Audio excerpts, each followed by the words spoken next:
Tonight, you will walk the damp wooden docks of a sleeping 1800s American coastal town. Deep sea sounds surround you, paired with the shepherd-like quiet of a simple life. Let your silent journey begin.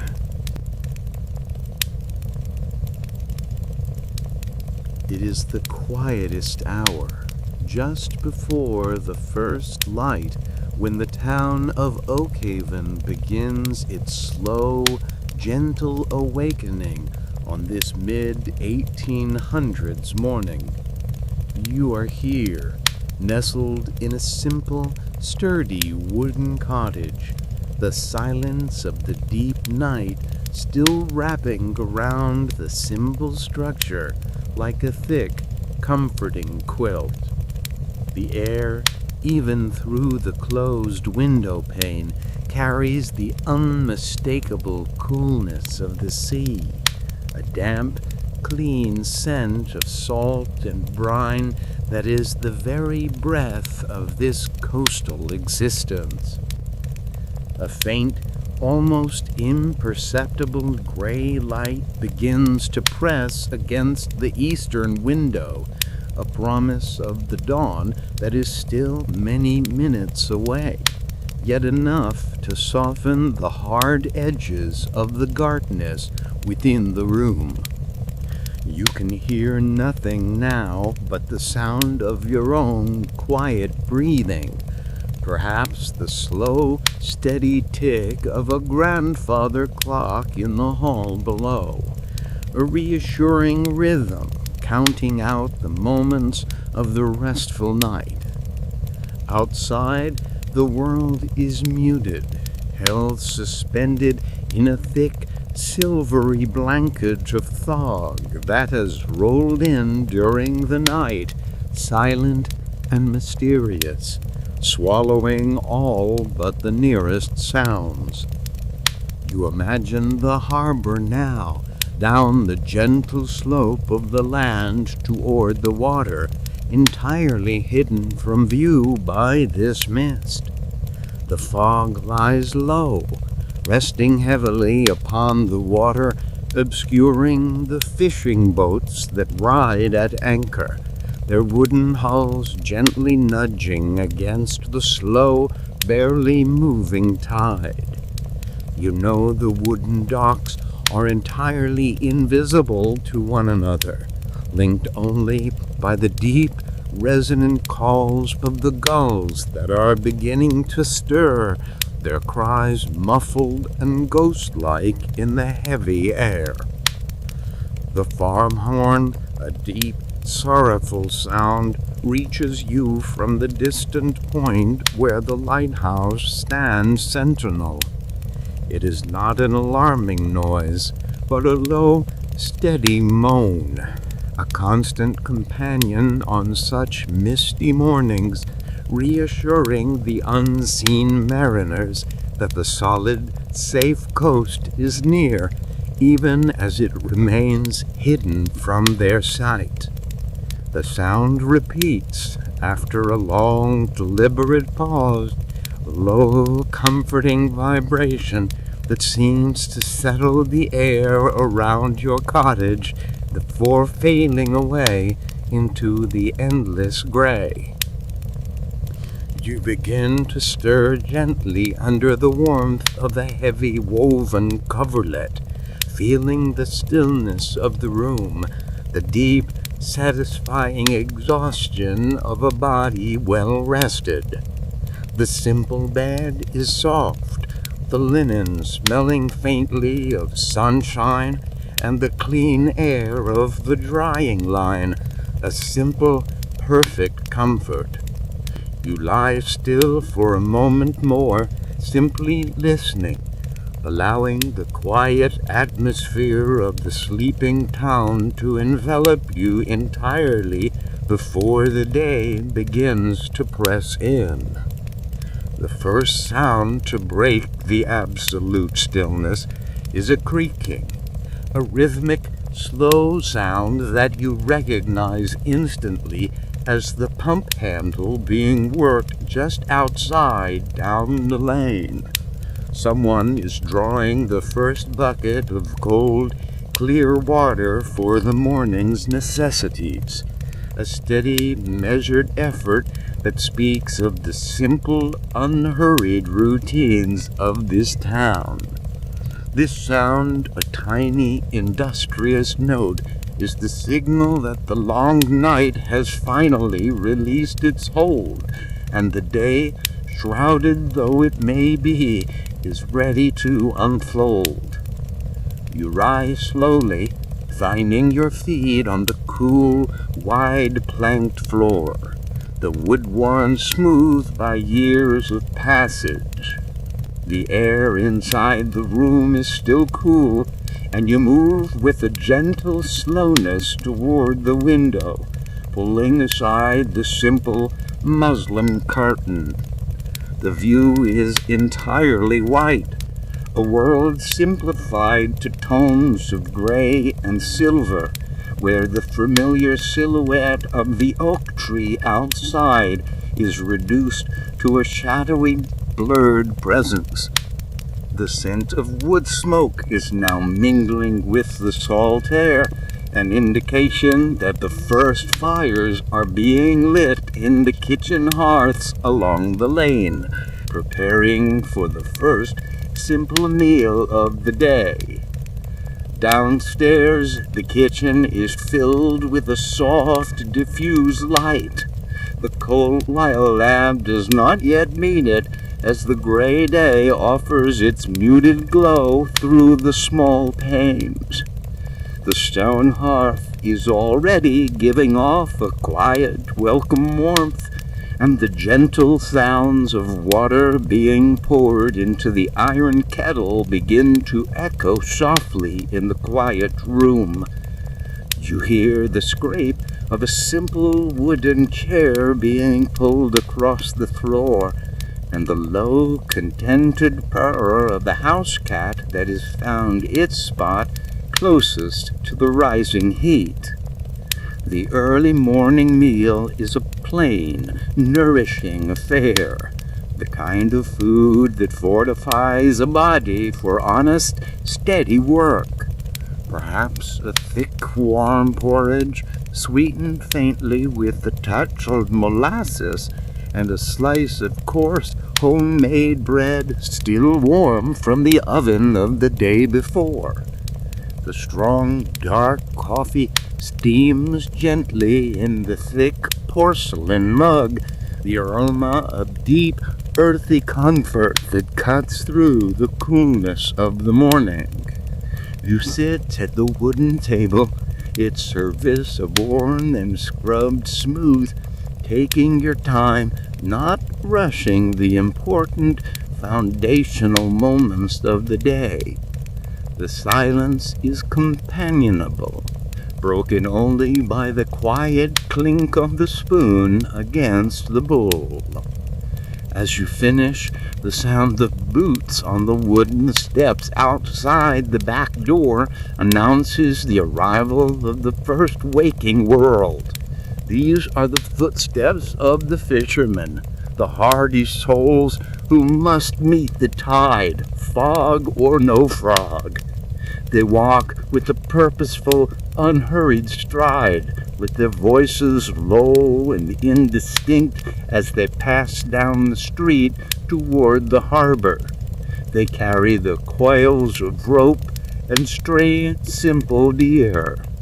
You hear the deep cough of one of them and the quiet closing of the neighbor's gate, and then silence again, leaving the street to the mist and the promise of the rising sun.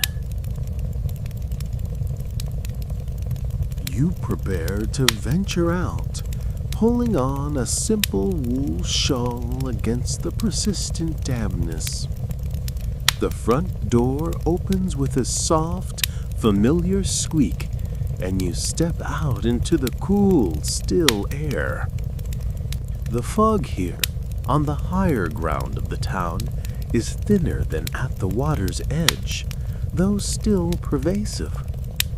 It seems to drift and eddy, moving with an almost liquid slowness between the simple, salt-weathered cottages, their painted wood bleached to soft shades of gray and blue by years of sea air.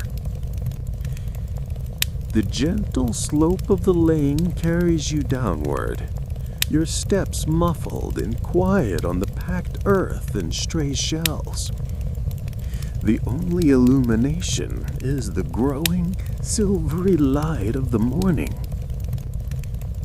You pass the simple gardens where the few late-season flowers hang heavy with dew, their colors muted by the mist. The windows of the neighboring houses are just beginning to show a faint golden light, the first sign that the fires are truly burning and the families are beginning to gather. As you draw closer to the harbor, the salt smell becomes sharper, cleaner, and the low, constant murmur of the water grows audible beneath the foghorn's slow, rhythmic blast. You can now make out the shapes of the tall wooden drying racks, where yesterday's catch is already being prepared, the wooden frames glistening with dampness. You reach the main dock, the wide, heavy planks feeling solid and reassuring beneath your feet. The fog here is thick, pressing in closely, allowing you to see no more than a few boat lengths ahead. The dock extends into a world of pure white, yet you know instinctively exactly where the water ends and the open sea begins. The harbor is not empty. Even in this heavy mist, the slow work is underway. You can hear the low, steady clack of ore being shipped into a simple rowboat, the sound echoing unnaturally loud in the confined air. Then the rhythmic thump of the oars in the water, pulling away slowly toward the invisible mouth of the harbor. These men are heading out toward the Dories, trusting in their deep, intimate knowledge of the coast and the water to guide them safely through the curtain of fog. A man emerges from the mist, a shadowy figure pulling a heavy rope-laden handcart. He moves slowly, methodically, his face barely visible beneath the brim of his wide oilskin hat. He offers a quiet, muffled good morning, his voice low and comforting, before disappearing again into the swirling whiteness, his task clear and his steps certain.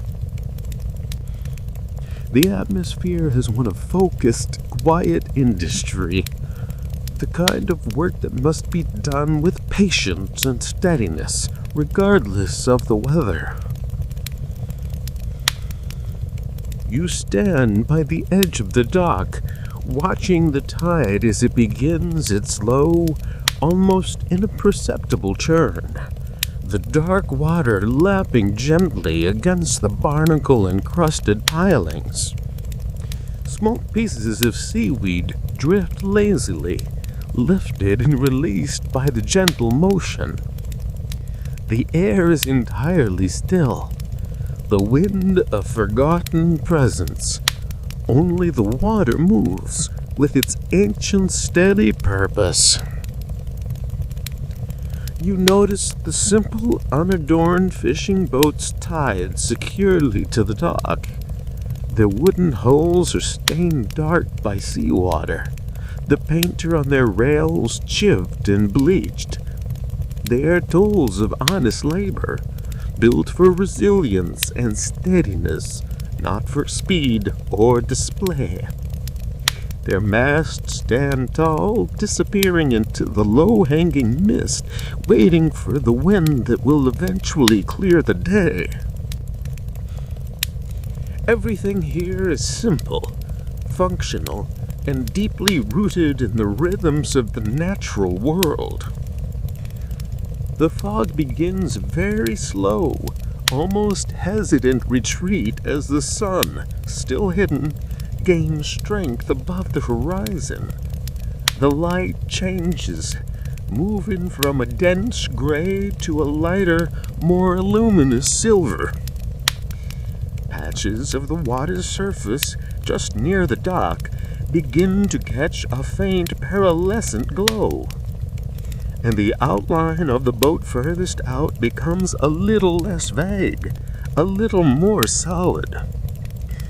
The gulls, now sensing the coming change, grow louder, their cries sharper as they circle unseen above the dispersing mist. As the fog lifts, the details of the waterfront slowly emerged, like a photograph developing in a bath of silvery light.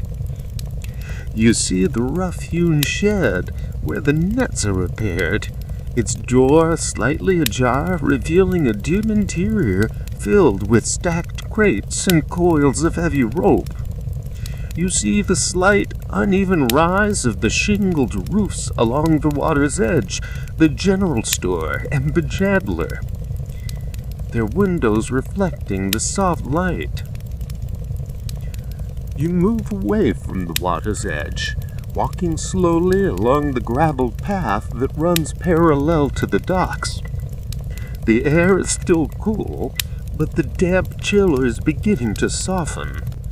The first signs of the town's full daily life are now appearing. A heavy wagon drawn by a single steady draft horse rumbles slowly over the uneven road, the metal tires grinding softly on stones. The driver, seated high on the bench, offers a simple nod of greeting, his attention entirely focused on his slow progress. The sound of the hooves and the turning wheels is steady and rhythmic, a comforting earthbound counterpoint to the endless rhythm of the sea.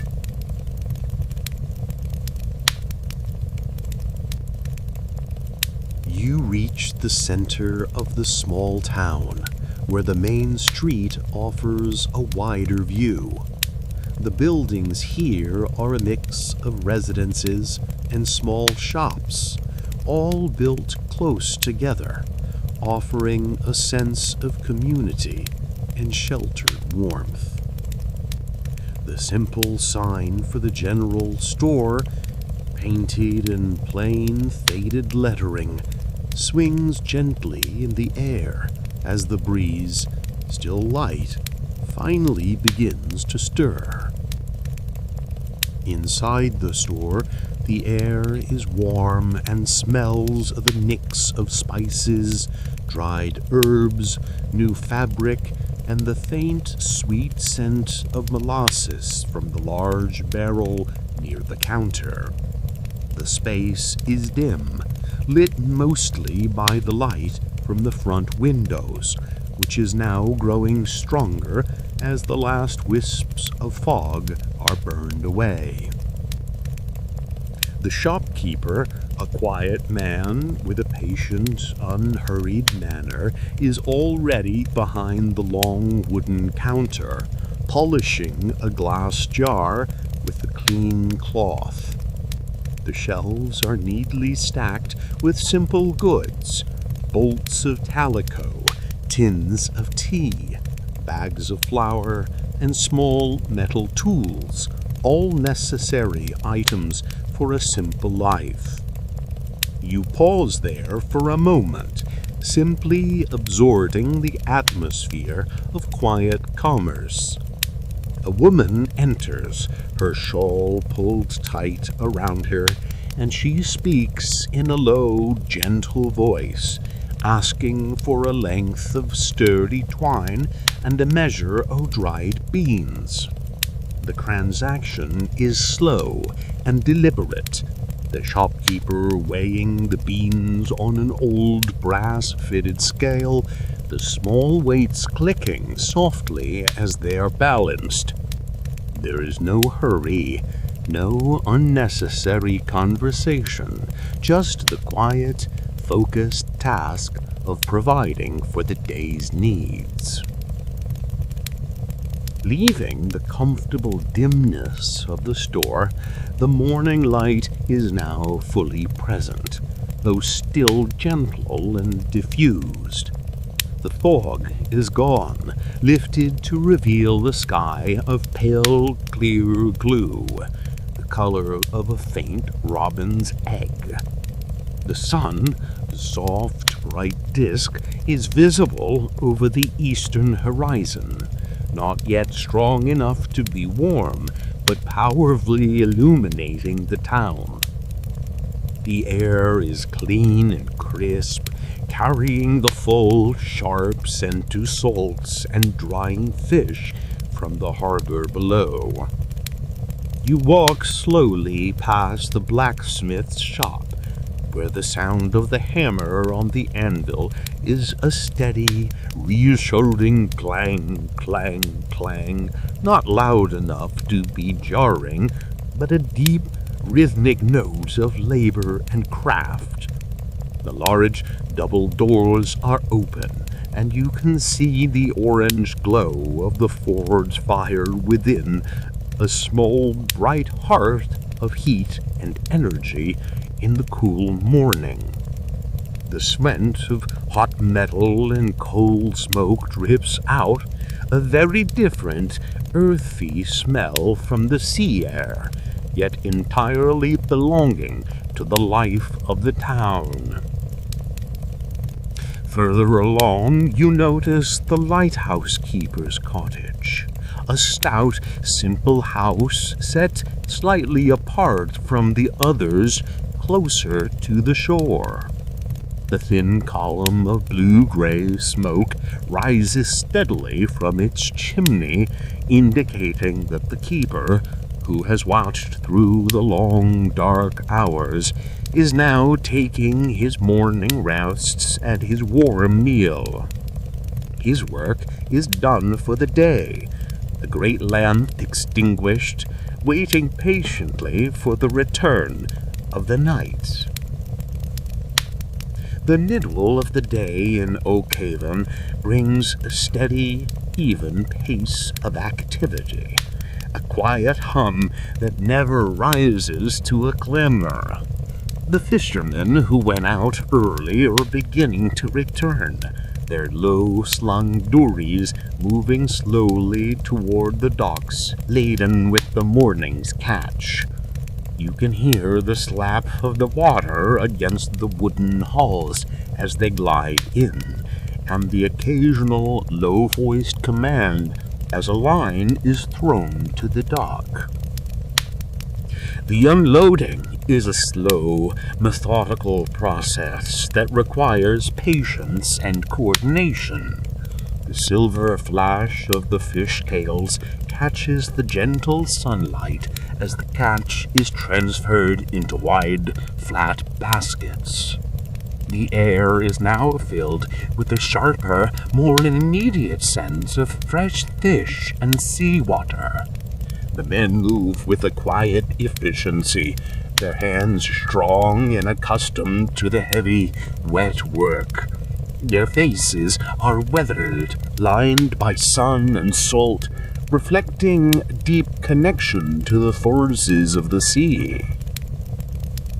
The tide is now full, the water high up on the pilings, entirely still and reflecting the pale blue of the sky with the mirror-like stillness. The sun is now higher, casting fewer shadows, and the wooden surfaces of the docks are beginning to dry, turning a lighter, warmer shade of gray. Lunchtime approaches, and you notice the families beginning to gather on the porches of the cottages, seeking the midday warmth. Simple wooden tables are brought out, covered with clean checked cloth. The smell of cooking is carried on the light, lazy air. The scent of fresh baked bread, perhaps a simple fish stew, and the sharp, clean aroma of freshly picked herbs from the garden. The sounds are domestic and gentle. The quiet clatter of simple crockery, the low laughter of a child, and the quiet, steady murmur of adult conversation. You find a quiet bench near the water, slightly elevated above the busy docks, where you can feel the warmth of the sun and listen to the soft, gentle sounds of the town at rest. The heat is not intense, moderated by the constant presence of the sea air, which always carries a refreshing coolness. You watch the small waves roll slowly toward the shore, breaking with a soft, repetitive hush on the scattered round stones. This is the ceaseless, ancient music of the coast, a sound that quiets the mind and eases the soul. In the afternoon, the pace of life slows further, settling into a comfortable, languid rhythm. The heat is at its highest, though still mild. Many of the shop owners have closed their doors for an hour, taking a rest or completing quiet internal tasks like bookkeeping by the dim light of a back window.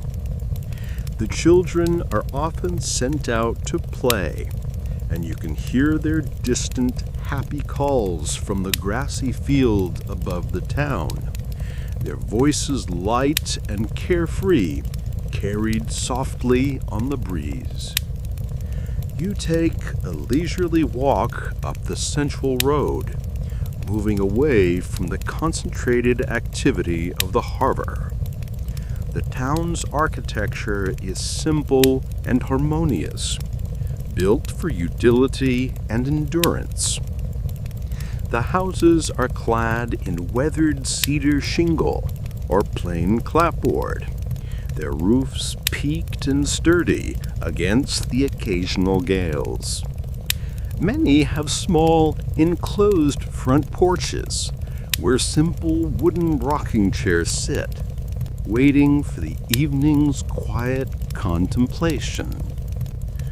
You notice the quiet, steady work of the women of the town, tending to their domestic duties with an unhurried race. Perhaps a line of white laundry snapping gently on the breeze, its clean scent adding to the fresh air. Or the soft, rhythmic sound of a spinning wheel coming from an open window, a persistent, comforting whirring that speaks of industry and creation. The days are filled with these quiet, necessary tasks, the simple foundation of a steady life. You pause by the small, simple post office, a tiny wooden structure with a single counter and a small array of brass-fitted mailboxes. The door is closed, and only a single person waits on the step, perhaps for the late afternoon arrival of the stagecoach that connects Oakhaven to the wider inland world. The arrival of the mail is a small, quiet event, bringing news from distant places, connecting this small coastal town to the rest of the country in a deliberate, unhurried way. You think of a letter perhaps being composed tonight in one of these quiet rooms, written slowly by the dim, flickering light of a candle or a lamp. The cursive script flowing gently across the page, telling of the quiet days, the good catch, the steady weather. It is a communication of patience and depth, where every word is considered and nothing is rushed, a true reflection of the steady life here. As the afternoon light begins its slow, golden decline, a gentle wind rises, carrying with it the unmistakable coolness of the evening. The shadows lengthen across the ground, stretching out the forms of the houses and trees into long, tapering shapes. The color of the water in the harbor deepens to a rich, cool blue, losing the bright reflection of the midday sun. This is the hour of transition, the movement toward the evening's quiet comfort. The fishermen, having spent the afternoon repairing their nets, mending their boats, and securing their gear, begin to make their slow return to the warmth of their homes. Their footsteps are slower now, weighted with the simple fatigue of a day's honest toil. But their voices, as they pass by, are content, talking in low tones about the conditions of the sea and the promise of the next morning. The kitchen hods that had banked down during the warmth of the afternoon are rekindled for the evening meal. The scent of wood smoke, now thicker and richer, once again pervades the air, mingling with the last fading sharpness of the salt air. The sound of plates being stacked and simple cutlery being laid out begins to drift from the open windows. The evening meal in Oakhaven is a time of gathering in quiet reflection, a reward for the day's steady effort. You return to your own quiet cottage, closing the door softly behind you, shutting out the last fading light of the day. Inside, the rooms are already dim, filled with the comfortable shadows of the approaching night. You move slowly, mindfully, preparing for the evening's deep rest. A simple oil lamp is lit, the match striking with a small, brief hiss, and then the wick catches, casting a soft, steady pool of golden, warm light on the table. The light is gentle, not harsh, pushing back the darkness only as much as is necessary, leaving the corners of the room in a comfortable, inviting shadow. The soft glow of the lamp seems to quiet the entire room, drawing everything into a small, perfect circle of warmth and presence. The supper is simple and warm, eaten slowly and without distraction. Perhaps a bowl of thick clam chowder, rich and creamy, served with a simple ship's biscuit, or a piece of baked fish, fresh from the morning's catch. The quiet rhythm of the meal is deeply satisfying, a moment of deep, uncomplicated peace. After the meal, the house settles into its own gentle stillness. The last chores are done with an economy of movement. The dishes are washed and stacked quietly. The embers in the hearth are gently banked for the night. The silence outside deepens as the town slowly retreats into the privacy of its own walls. The distant sound of the sea is now the most prominent noise, a constant low shushing that seems to soothe the very foundations of the cottage.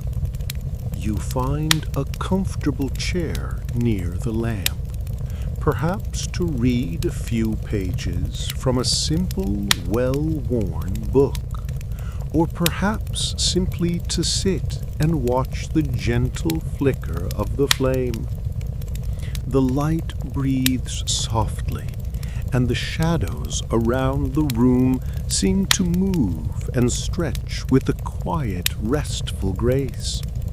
The air is entirely still now, the breeze having died down with the setting of the sun. The only movement is the slow, deliberate turning of the pages, or the steady, almost hypnotic warmth rising from the lamp's glass chimney. As the evening progresses, the sounds from the street become rarer, softer. You may hear the distant thud of a closing door down the lane, or the very faint, low murmur of a final, quiet conversation carried on a nearby porch before the family retires for the night. These sounds do not break the peace, but rather confirm the deep, pervasive quietness of the town of Oakhaven. It is time to look outside one last time before the deep night descends.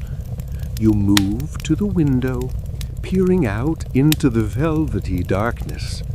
The sky, now entirely clear, is a deep, rich indigo, scattered with an incredible density of stars. They hang low and bright, close enough to seem like small, scattered diamonds resting on the dark velvet cloth of the night. The immense, quiet beauty of the heavens above a sleeping coastal town is profound, a simple reminder of the vast, constant world beyond the small sphere of light and warmth. Far out, on the point of the land, you can see the revolving beam of the lighthouse. It sweeps across the dark water and the land with a slow, deliberate cadence. The light is strong and clear, a bright, momentary presence in the darkness before it turns away, leaving the world once more in shadow, only to return again, steady and true, a silent, constant promise of guidance and safety. The repetition of the light, the long, dark pause, followed by the brief, reassuring flash, is deeply hypnotic and calming. The low, slow sound of the foghorn is gone, unnecessary under this clear, starlit sky. The constant sound now is purely the sea itself, the low, steady hush of the water on the stones, and the distant, deeper rumble of the surf breaking on the outer sandbars. You prepare for sleep, turning down the light of the lamp, the room instantly plunging into a deeper, softer darkness, lit only by the faint, diffused starlight filtering in through the window pane. The shadows become one continuous, soft presence, no longer separate forms. You climb back into the comfortable bed, settling deep into the simple, cool linens and the heavy warmth of the coverlet. The room is quiet, the house settled around you. You hear only the slow, quiet rhythm of the sea, the rhythmic, soft whoosh of the air entering and leaving the shore, the ancient sound of the water meeting the land over and over, slow, steady, and constant. You close your eyes, feeling the warmth and safety of the small, sturdy cottage and the deep, pervasive peace of the sleeping town of Oakhaven. The day is over, completed with honest effort and simple comforts, and the night now truly has begun. The final sound you notice, the last sound before the deeper quiet of sleep takes hold, is the far-off rhythmic sweep of the lighthouse beam. It is a slow, steady pulse in the deep, vast darkness, a gentle flash, a long, quiet pause, and then the return of the light, steady, constant, and comforting, slowly moving across the outer edges of your awareness, growing fainter and slower until it is entirely absorbed by the complete, perfect silence of the deep, dreamless night.